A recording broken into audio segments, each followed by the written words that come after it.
বন্ধুরা, আগামীকাল এই মাঘ মাসের প্রথম সোমবার, তাই নতুন মাস যাতে সুন্দর কাটে, মহাদেবের আশীর্বাদ যাতে আমাদের ওপর থাকে, তাই প্রত্যেকের কিন্তু কালকের দিনে এই নিয়মগুলো মেনে মহাদেবের আশীর্বাদ গ্রহণ করা উচিত। জয় শ্রীকৃষ্ণ, রাধে রাধে। বন্ধুরা, চলছে বছরের সব থেকে গুরুত্বপূর্ণ অমাবস্যার মধ্যে একটি মৌনী অমাবস্যা। শাস্ত্র বলছে যে এই অমাবস্যা চলাকালীন যদি কিছু সামান্য কার্য করা যায় তো তাদের জীবনে কিছু না কিছু ভালো খবর আসেই আসে। কারণ এই অমাবস্যা সাধনা, তপস্যা, মনোবাসনা পূর্ণ করার উত্তম সময়। এমনকি শত্রু নাশও এই অমাবস্যায় করা যায়। তাই বন্ধুরা, আজ এই মহাযোগে কিছু সামান্য কার্য কিন্তু আমাদের নতুন বছরে ভগবান পরম সৌভাগ্যে ভরিয়ে দেন। ভগবান শ্রীকৃষ্ণ, মা লক্ষ্মী এবং মা কালীর আশীর্বাদে শত্রু নাশ হয়, মনোবাসনা পূর্ণ হয়, আর্থিক উন্নতি হয় এবং সবার সেই ব্যক্তি সারা বছর প্রিয় হয়ে ওঠে এবং ভগবান সেই বাড়িতে অর্থ, সুখ, শান্তি দিয়ে ভরিয়ে দেন। এবং আজকের দিনে যারা সূর্যাস্তের পর এই সামান্য ভুলগুলি করে তাদের সৌভাগ্য নষ্ট হয়ে যায়, বাড়িতে অমঙ্গল এবং অশান্তির সৃষ্টি হয়।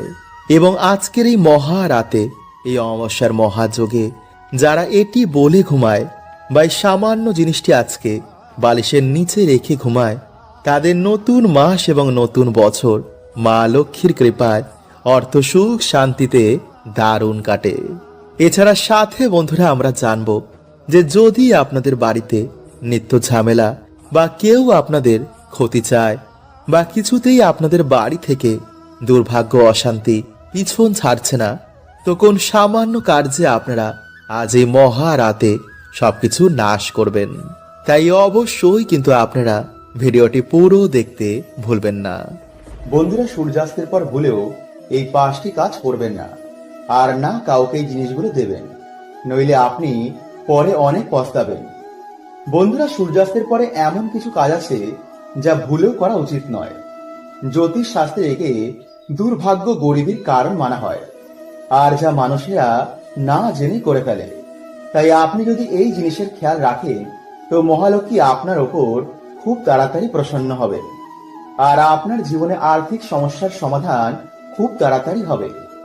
তো চলুন বন্ধুরা, এবার আমরা জানি সেই কাজগুলোর ব্যাপারে। তো নমস্কার বন্ধুরা, আমি রাজু, আর আমাদের চ্যানেলে আপনাদের স্বাগত। তার আগে বন্ধুরা, ভিডিওটিকে লাইক করে কমেন্টে হর হর মহাদেব ও জয় শ্রীকৃষ্ণ অবশ্যই লিখুন। নাম্বার 1, বন্ধুরা, সূর্যাস্তের পর ভুলেও বিছানা ধরে বসা উচিত নয়। এটা মৃত্যুর শোক মানা হয়। সূর্যাস্তের সময় ঘরে কান্নাকাটি করা একদমই উচিত নয়, একেও মৃত্যুর কারণ মানা হয়। আর সূর্যাস্তের সময় ঘরে থাকা দই অন্য কাউকে দেওয়া উচিত নয়। আসলে বন্ধুরা, দই শুক্র গ্রহের সাথে সরাসরি জড়িত, তাই এই সময় দই দান করায় তার উপর শুক্র গ্রহের প্রভাব পড়তে পারে, আর এর ফলে তার জীবনে নানা রকম সমস্যা দেখা দেয়। তাই জ্যোতিষ শাস্ত্রের অনুসার এই সময় দই থেকে শুরু করে বাড়ির অন্য কিছু এই সময় কাউকেই দেওয়া উচিত নয়। নাম্বার 2, বন্ধুরা, সূর্যাস্তের সময় ভুলেও না তো খাওয়া উচিত আর না তো শোয়া উচিত। কারণ এই সময় বাড়িতে বিভিন্ন রকমের দেবদেবীর আগমন হয়। মনে হয় যেই বাড়ির মানুষ এই সময় শুয়ে থাকে সেই বাড়িতে মা লক্ষ্মী প্রবেশ করেন না। আর শাস্ত্র মতে এই সময় খাওয়া খাবার প্রেতেরা গ্রহণ করে। তাই এই সময় যদি আপনি খাবার খান তো আপনার শরীরে নানা রকমের অসুখ বাসা বাঁধতে পারে। নাম্বার 3, বন্ধুরা, সূর্যাস্তের পর ভুলেও বাড়িতে ঝাড়ু দেওয়া উচিত নয়। কারণ এই সময় মানা হয় যে মা লক্ষ্মী বাড়িতে প্রবেশ করেন। তাই এই সময় বাড়িতে ঝাড়ু দেওয়ায় মা লক্ষ্মী আপনার বাড়িতে প্রবেশ নাও করতে পারে, আর এর ফলে আপনার বাড়িতে অলক্ষ্মী বাসা বেঁধে ফেলে। ফলে আপনার বাড়িতে লক্ষ্মীশ্রী থাকে না, বাড়িতে সর্বদা ঝামেলা, আর্থিক সংকট, অসুখ বিসুখ আপনাদের সর্বদাই ঘিরে থাকে, আর এতে আপনি ভাগ্যের ওপর সর্বদাই দোষারোপ করেন। নাম্বার 4, অনেক মানুষ সূর্যাস্তের পর চুল, দাড়ি, নখ কাটতে পছন্দ করেন, কিন্তু শাস্ত্র মতে এই সময় ভুলেও এই কাজগুলি করা উচিত নয়। এতে আপনার জীবনে নেগেটিভ শক্তির প্রভাব অনেক বেড়ে যায়। নাম্বার 5, বন্ধুরা, সূর্যাস্তের পর তুলসী গাছের পাতা ভুলেও ছেঁড়া উচিত নয়। আর না তো সন্ধ্যাবেলায় তুলসী গাছে জল অর্পণ করা উচিত। বন্ধুরা, সন্ধ্যাবেলায় আমাদের ঈশ্বরের কাছে প্রার্থনা করা উচিত। প্রদীপ জ্বালিয়ে ঘরের চারিদিকে আলোকিত করা উচিত। এই সময় ভুলেও বন্ধুরা শারীরিক সম্বন্ধ স্থাপন করা উচিত নয়। মানা হয় এই সমস্ত অমাবস্যার দিনে আমাদের মৃত প্রিয়জনেরা আমাদের সাথে দেখা করতে আসেন। তাই এই দিনে বন্ধুরা কিছু কার্যে তাদের আশীর্বাদ প্রাপ্ত হয়। এই দিন ঈশ্বরের নাম দান পুণ্যে বিশেষ মাত্র রয়েছে। এই দিনে পূর্বপুরুষদের আত্মার শান্তির কামনা করে ভগবানের কাছে ধূপধুনু দেখানো উচিত এবং তুলসী মঞ্চে বা বাড়ির উত্তর পূর্ব দিকে একটি প্রদীপ ধরানো উচিত। এতে মা লক্ষ্মীর বিশেষ কৃপা প্রাপ্ত হয় এবং তার সাথে ভগবানকে বারবার বলা উচিত যে আমাদের সকল মৃত প্রিয়জনের আত্মা যেন শান্তি প্রাপ্তি করে। কারণ বন্ধুরা, আমাদের বাড়ির পিতৃদেব যদি সন্তুষ্ট থাকে তো আমাদের কখনো অর্থের জন্য আর পিছনে ঘুরে দেখতেও হবে না। এছাড়া বন্ধুরা, এই দিনে সামান্য কিছু কার্যে বাড়ি থেকে বাস্তু দোষ গ্রহ দোষেরও নাশ হয়ে যায়। তাই আপনাদের প্রত্যেকেরই জানা দরকার যে এই দিনে কোন সামান্য কাজগুলি করলে মানুষের দুর্ভাগ্যের নাস্ত হয়ে যায় এবং সৌভাগ্যের আগমন হয়। বন্ধুরা, এই দিনে ভগবান শিব ও ভগবান বিষ্ণুর পুজো আরাধনায় এক বিশেষ ফল প্রাপ্ত হয়। তাই এই দিনে বন্ধুরা আপনারা অবশ্যই ভগবান শিব ও ভগবান বিষ্ণুর মন্ত্র জপ করতে একদম ভুলবেন না। তাই পারলে আপনারা আজকের রাতে মহামৃত্যুঞ্জয় মন্ত্র ও মহামন্ত্র অবশ্যই জপ করুন। নাম্বার 2, বন্ধুরা, লবণ আমাদের জীবনের একটি গুরুত্বপূর্ণ উপকরণ। খাবারে লবণ না হলে সেই খাবারের গুণমাত্রা একদমই কমে যায়। কারণ বন্ধুরা, সায়েন্স বলছে যে কোনো মানুষ লবণ ছাড়া বেশি দিন বাঁচতে পারে না। এছাড়া জ্যোতিষ শাস্ত্র অনুসার আমাদের স্পিরিচুয়াল জগতেও কিন্তু লবণের এক বিশেষ ভূমিকা রয়েছে। লবণ নেগেটিভ এনার্জিদের শোষণ করে নেয়। তাই এর জন্য বন্ধুরা বলা হয় যে কোনো শত্রুর বাড়ি থেকে বা কোনো পাপী ব্যক্তির বাড়ি থেকে লবণ কখনো নিতে নেই। এমনকি কারোর কাছ থেকে কখনো লবণ দান হিসাবে নিতে নেই। এছাড়াও বন্ধুরা, লবণের মাধ্যমে নব গ্রহকেও শান্ত করা যায়। ফলে সেই ব্যক্তি জীবনে আবার সুখ শান্তির মুখ দেখে ও মান সম্মান জীবনে প্রাপ্ত করে। তাই জ্যোতিষ শাস্ত্রী লবণের ব্যাপারে কিছু বিশেষ উপায়ের কথা বলা হয়েছে, যা করে আপনারা আপনাদের দুর্ভাগ্যকে সৌভাগ্যে পরিণত করতে পারবেন। বন্ধুরা, হঠাৎ করে যদি আপনারা দেখেন যে আপনাদের বাড়ি থেকে সুখ শান্তি চলে যাচ্ছে, তো আপনারা কি করবেন? একটি কাচের গ্লাস নিয়ে তাতে জল ও লবণ মিশিয়ে আপনাদের বাড়ির দক্ষিণ পূর্ব দিকে সেটি রেখে দিন। পারলে আপনারা সেই গ্লাসের পিছনে একটি লাল রঙের আলো জ্বালিয়ে দিন এবং যখন সেই গ্লাসের জল ধীরে ধীরে শুকিয়ে যাবে, তখন আপনারা গ্লাসটি ধুয়ে আবার এই প্রক্রিয়াটি করুন। কিছু দিনের মধ্যেই বন্ধুরা, এই জল আপনাদের বাড়ি থেকে সমস্ত নেগেটিভ এনার্জিদের শোষণ করে নেবে। ফলে আবার সুখ শান্তি আপনাদের বাড়িতে ফিরে আসবে। এছাড়া বন্ধুরা, আপনার রাতে ঘুমানোর আগে 1 চামচ লবণ আপনাদের মাথার ওপর থেকে 7 বার অ্যান্টি ক্লকওয়াইজ ঘুরিয়ে আপনারা বাড়ির বাইরে গিয়ে সেটি ফেলে দিন। এইভাবে বন্ধুরা আপনারা 3 থেকে 4 দিন করুন। অথবা রাতে ঘুমানোর আগে আপনারা 1 চামচ লবণ জলে মিশিয়ে ভালো করে হাত পা ধুয়ে তারপর ঘুমান। দেখবেন রাতে ভালো করে ঘুম হয়েছে এবং রাহু কেতুর অশুভ প্রভাব আপনাদের জীবনে পড়বে না। অথবা যদি বন্ধুরা আপনাদের বাড়িতে কিছুতেই ঝগড়া ঝামেলা অশান্তি এগুলো কাটছে না, তো বন্ধুরা আপনারা কি করবেন? কিছুটা সন্দক লবণ একটি কাচের পাত্রের মধ্যে রেখে আপনাদের বাথরুমে রেখে দিন। অথবা একটি লাল কাপড়ের মধ্যে বেঁধে এই লবণ আপনারা আপনাদের দরজার ওপরে টানিয়ে দিন। দেখবেন কিছু দিনের মধ্যেই বন্ধুরা আপনাদের বাড়িতে আবার সুখ শান্তি ফিরে এসেছে। কিন্তু বন্ধুরা, এই লবণ আপনারা সপ্তাহে সপ্তাহে চেঞ্জ করতে একদম ভুলবেন না। বন্ধুরা, এই দিনে আপনারা একটি লোহার পেরেকই নেবেন। মনে রাখবেন, পেরেকটি যেন লোহারই হয়, তা নতুন বা পুরনোতে কিছু যায় আসে না। এরপর আপনারা সেই পেরেকটিকে ভালো করে গঙ্গা জল দিয়ে ধুয়ে তাতে কিছুটা সিঁদুর গুলে লাগিয়ে আপনারা ধোয়া বা পরিষ্কার জামা কাপড় পরে একটি আসনে বসে উত্তর বা পূর্ব দিকে আপনারা মুখ করে এই মন্ত্রটি আপনারা 11 বার, 21 বার, 51 বার বা 108 বার জপ করবেন। এবং জপ হয়ে যাওয়ার পর আপনারা আপনাদের বাড়ির দক্ষিণ পশ্চিম কোণে এই পেরেকটি পুঁতে দেবেন। কিন্তু যারা বন্ধুরা আপনারা ফ্ল্যাটে থাকেন তার একটি টবের মধ্যেও কিন্তু এই দিনে কার্যটি করতে পারেন। আর সেই মন্ত্রটি হচ্ছে বন্ধুরা ওম ক্রিং কাল্যই নমঃ। এবং পোতার সময় বন্ধুরা আপনারা মা কালীকে স্মরণ করে মায়ের আশীর্বাদ নিয়ে কিন্তু আপনারা তারপর পেরেকটি পুঁতবেন। কারণ যদি বন্ধুরা আপনাদের মনে ভক্তি ও বিশ্বাস না থাকে তবে এই কার্যটি করা না করা দুটোই সমান হবে। কারণ ঈশ্বর শুধু বন্ধুরা একমাত্র আমাদের ভক্তিতে প্রসন্ন হন। তাই ভক্তি রেখে বন্ধুরা আপনারা মায়ের আশীর্বাদ প্রাপ্ত করার জন্য এই প্রক্রিয়াটি করবেন। আর বন্ধুরা এইবার এই মহাযোগে এই মহাদিনে সর্বরাশির জন্য ভালো খবর আছে। কারণ মায়ের কাছে সবাই সমান। আমি, আপনি এবং আপনারা সকলে এবার মায়ের আশীর্বাদ প্রাপ্ত করছেন। শুধু মনে ভক্তি রেখে আপনারা ভিডিওতে যে কার্যগুলো আপনাদের করতে বলেছি তা শুধু করুন। দেখবেন সারা বছর আপনাদের বাড়িতে মায়ের কৃপায় কেমন সৌভাগ্যে ভরে গেছে। বন্ধুরা আমরা সকলেই জানি যে ভগবান বিষ্ণু হলেন এই সৃষ্টির পালনকর্তা, আর মা লক্ষ্মী হলেন তার শক্তি স্বরূপা। তাই ব্রহ্মাণ্ডে যত ডাইমেনশন আছে সব কিছু শ্রী হচ্ছেন মা লক্ষ্মী। তাই আপনারা কোনো রকম লোভ বা লালসা না করে মায়ের আশীর্বাদ প্রাপ্ত করার জন্য আপনারা এই প্রক্রিয়াটি করবেন। কারণ যার উপর মায়ের আশীর্বাদ থাকে তার 14 পুরুষের কখনো অর্থের অভাব হয় না, কোনো মনোবাসনাও তাদের অপূর্ণ থাকে না। তাই আপনারা মায়ের কৃপা প্রাপ্ত করার জন্যই এই মনোভাব নিয়ে এই প্রক্রিয়াটি করবেন। তো আমার সাথে বন্ধুরা একবার আপনারা বলুন জয় মা লক্ষ্মী। বন্ধুরা এই প্রক্রিয়াটি করার আগে বাড়ি থেকে অলক্ষ্মী বিদায় করা খুবই দরকার, নইলে কিন্তু মা লক্ষ্মী আপনাদের বাড়িতে কখনো প্রবেশ করবেন না। কারণ যেই বাড়িতে অলক্ষ্মী বাস করেন সেই বাড়িতে মা লক্ষ্মী কখনো প্রবেশ করেন না। তাই এর জন্য হয়তো আপনারা এত পুজো অর্চনা করার পরেও মায়ের আশীর্বাদ পাচ্ছেন না। পরিবারে যেই সমস্যা সেই সমস্যাই রয়েছে।